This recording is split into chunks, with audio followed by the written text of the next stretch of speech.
Hey guys, welcome to the third part in the underrated, forgotten 80s horror films. And there's a couple that come in just in the radar with some later 80s films. And the first one is Scarecrows. This is a film by William Wesley, and actually, I gotta be honest, I'm not quite sure how much other stuff William Wesley has done right now. Maybe he's a name that I know and have just forgotten. Or maybe, it's just one of those guys that didn't do a lot afterwards. But Scarecrows was highly, highly underrated at the time. And still is today. I find it's an extremely creepy film. It's one of those that stuck with me. And Scarecrows kind of do look like you see on right there. There are some very effective scenes, and there's a great use of cinematography in this film. This is the unrated Scarecrows. If you got a chance to get this one by MGM, it's definitely worth a pick up. I mean, there's like no features on this thing, but honestly, you don't need it. Come on, how freaky is that? Doesn't that kind of remind you of the picture though of like the whole Peter Cushing thing, one of those anthology films? Scarecrows is basically about these ex-military guys, like criminals, and they pull off kind of a bank heist type thing. Basically, they steal some money anyway. They end up going into this, getting on this plane, and ending up this abandoned farmhouse. And there's scarecrows around outside. But the scarecrows aren't as expected. Well, they are for us. They're horror scarecrows, and this is a very atmospheric film. If you've seen this film and you agree with me or disagree or whatever, leave a comment down below, because I really, really think this is one of those really underrated gems. Let me know what you think. Next up is one that will never be mistaken for getting a good acting award. Something about it really, really attracted me to the film, and I can't honestly tell you what it is. I really only remember certain parts of this, but this movie, After Midnight, is a horror anthology, just probably best known nowadays for having a very young Marge Helgenberger, I think that's how you say her name, from CSI. It starts out with this professor who basically wants to teach this class about fear, and the way to teach him about fear basically is to take out a gun, and then basically hear some stories, creepy stories. So we got a haunted house story here, we got a ravenous guard dog story here, and a psychopathic killer that goes after a telephone operator. Do I remember these stories very well? No. Do I remember that I like this? Yeah, I've probably watched this one 4 or 5 times. This also has Mark McClure, and if you're not familiar with Mark McClure, shame on you, because that is Jimmy Olsen from the original Superman series, and the only character to really cross over to Supergirl. Next up is one that's not underrated by any stretch of the imagination, but I just wanted to talk about this film because I like it a lot. Return of the Living Dead. Dan O'Bannon, of course, who the guy that helped bring us the movie Alien, did this really, really cool movie here. That basically, this is an 80s film that should be in your collection, and not just because Linnea Quigley is naked in it, but that really, really helps. I'm going to do a different video on that one down the road if you so like. But here are a couple. Well, one that's really underrated, one for sure. Maybe 2 of them. And it's on the killer double bill. Bad Dreams and Visiting Hours. And Visiting Hours has Michael Ironside. And Michael Ironside is one of those actors. It's kind of one of those character actors that really, really chews up the scenery in a good way. He always adds to the film. This is a movie that's William Shatner. Visiting Hours is an incredibly well done 80s kind of a stalker film that I'm pretty sure is Canadian, and stars Lee Grant, Michael Ironside, William Shatner, Linda Pearl from Happy Days, and Matlock fame. And it's just a really cool movie about this journalist who pretty much, she pisses off this guy who brutally attacks her. She ends up in a hospital, and he wants to basically go in there and finish the job. It's just a really cool movie. I really, really liked it, and some people will find it slow today. This is done back in the early 80s. I think this one was about 81. And I just really enjoyed this film.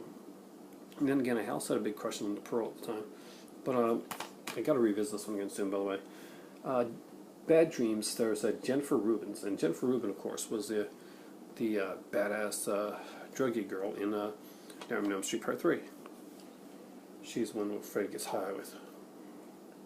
This is, of course, is Richard Lynch playing a... basically, she's young, and her family's in a cult. And Richard Lynch is basically the David Koresh of this cult thing. And they're all going to, like, burn themselves. Like, going to take this stuff, they're going to burn themselves and go to a higher plane kind of thing. But as a kid, she realizes she has common sense and freaks out and gets the hell out of there. And the rest of the cult burns up. And she ends up in an asylum for, like, 13 years later. She's in a psychiatric hospital. But all of a sudden, people around her are dying, and she's seeing the burned remains of the cult leader Richard Lynch popping up here and there. Is she crazy? Is she doing it? Is the Richard Lynch character coming back out of Freddy Krueger, or is there a third alternative? Watch the movie and find out. And if you're going to watch this movie, pick up this one. It has some great interviews, some stuff on the special effects, and it even has a secondary ending. Next up is this one. Underrated? Highly. Because basically the first Demons was a great, cool-ass film. And when Demons 2 came out, a lot of people just didn't seem to get it. Demons really fed on the whole generation of that were watching movies in theater and stuff like that. It was like seeing horror there.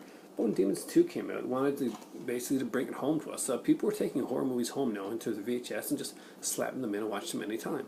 So Demons 2 went with that and basically took it that one step further. You watched the horror movies in the theater, and it's all people around there. Now these same movies are in your home.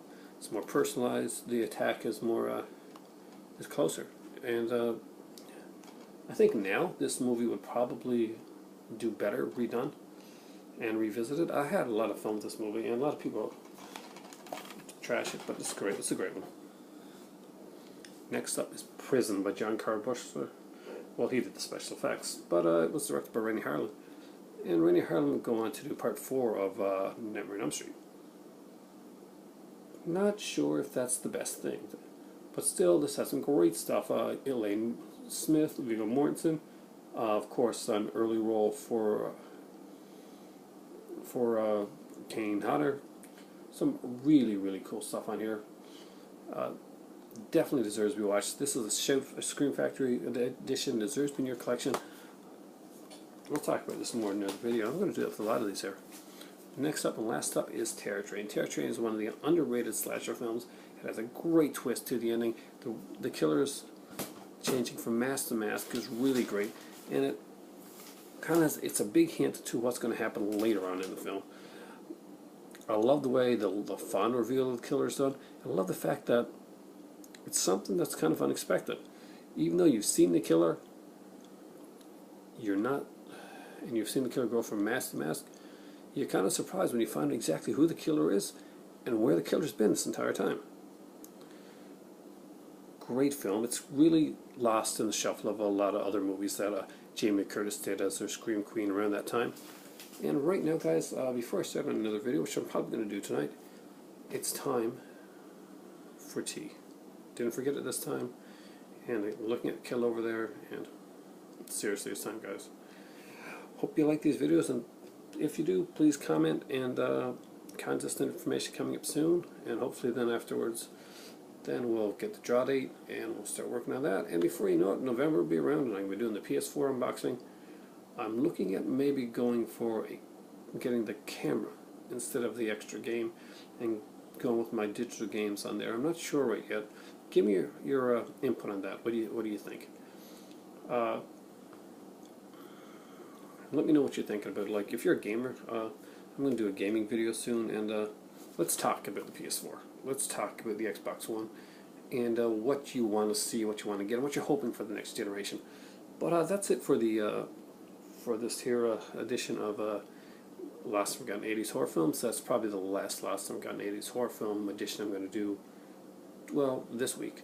But I'm going to roam over my collection, see what else I got there. There's a lot of stuff that I really want to get into. I've got some Mill Creek stuff there, and I have some other, I've got a bunch of 80s horror that I want to really get into. And again, before this goes on too long, guys, it is time for tea. Thanks.